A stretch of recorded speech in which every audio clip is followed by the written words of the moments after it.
কত ভিডিও তো দেখলেন, এই ভিডিওটা দেখে একটু শেয়ার করে দেন। তুমি যে কি বলো না। কেন, ঠিকই তো বলেছি। আচ্ছা,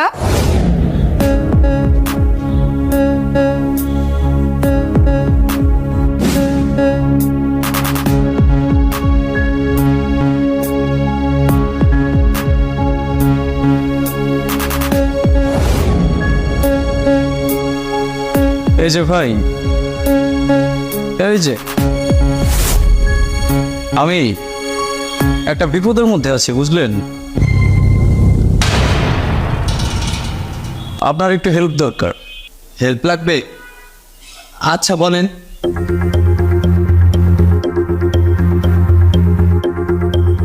না আসলে হয়েছে কি, একটা লোক, ভালো লোক না খারাপ লোক, এক নম্বরের বদমাইশ।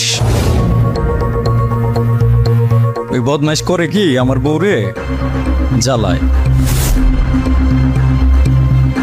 প্রত্যেক দিন জ্বালায়, বুঝছেন?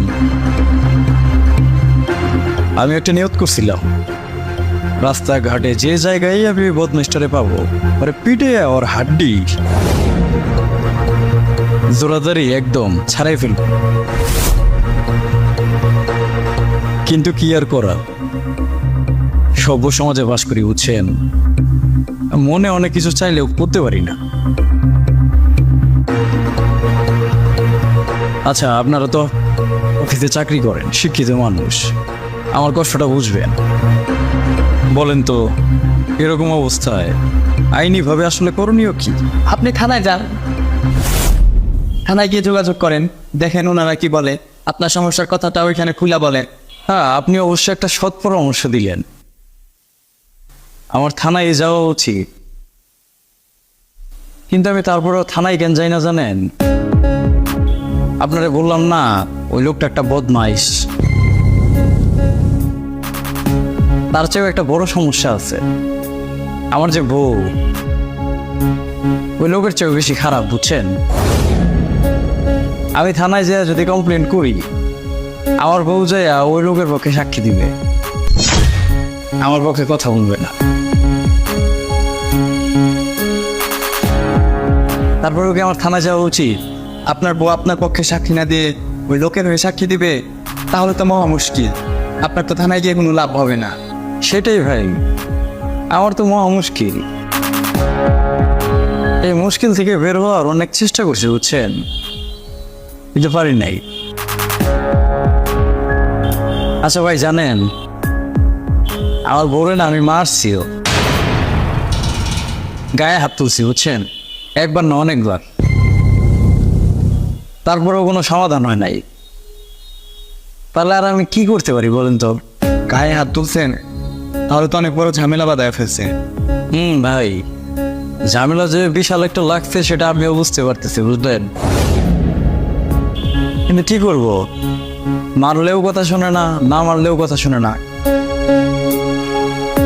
কালকেও আমি মারছি, জানেন, মারছি না বলো? মারছি, তাই না? হ্যাঁ, মারছি। আসলে হয়েছে কি ভাই জানেন, চাকরি করে তো সারাদিন বাইরে বাইরে থাকে, যা খুশি করে আমি তো দেখিই না। যখন বাসায় যায় রাত্রে, সারা রাত মানুষের সাথে কথা বলে, কি এক যন্ত্রণা। পরে কার সাথে কথা বলে নাম্বারটা নিলাম, দেখলাম এক কলিগের নাম্বার। দাঁড়ান, ওই বদমাস কলিগরে একটা ফোন দিই।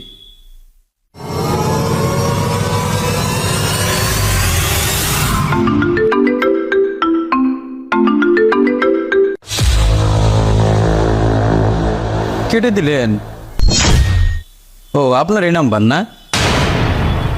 আপনি কি ভয় পাইতেছেন?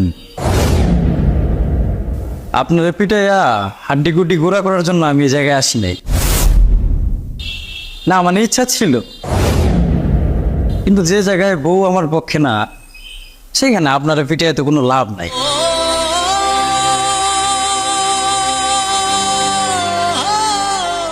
আপনারা পিটাবো না,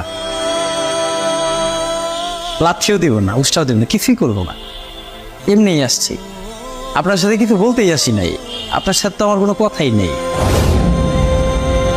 আমি আসছি আমার বউয়ের সাথে একটু কথা বলতে। না মানে সে যেহেতু আমার সাথে থাকতেই চায় না,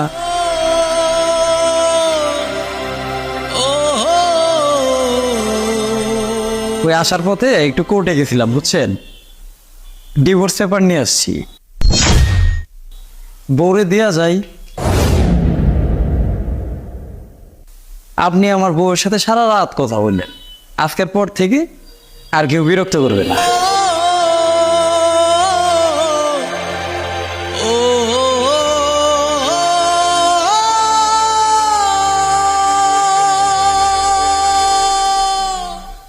জীবন আমার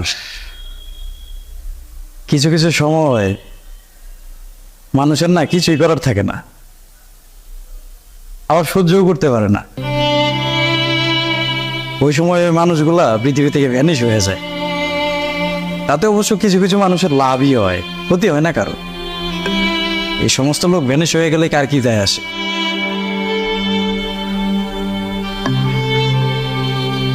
আচ্ছা ওই যে তোমার ডিভোর্সের পেপার, বাড়িওয়ালারে বলছি যে বাসাটা আমি ছেড়ে দিচ্ছি, আমার কিছু প্রয়োজনীয় জিনিস আমি সাথে নিয়ে গেলাম, আর বাকি সব তোমার জন্য রেখে গেলাম। ভালো থেকো।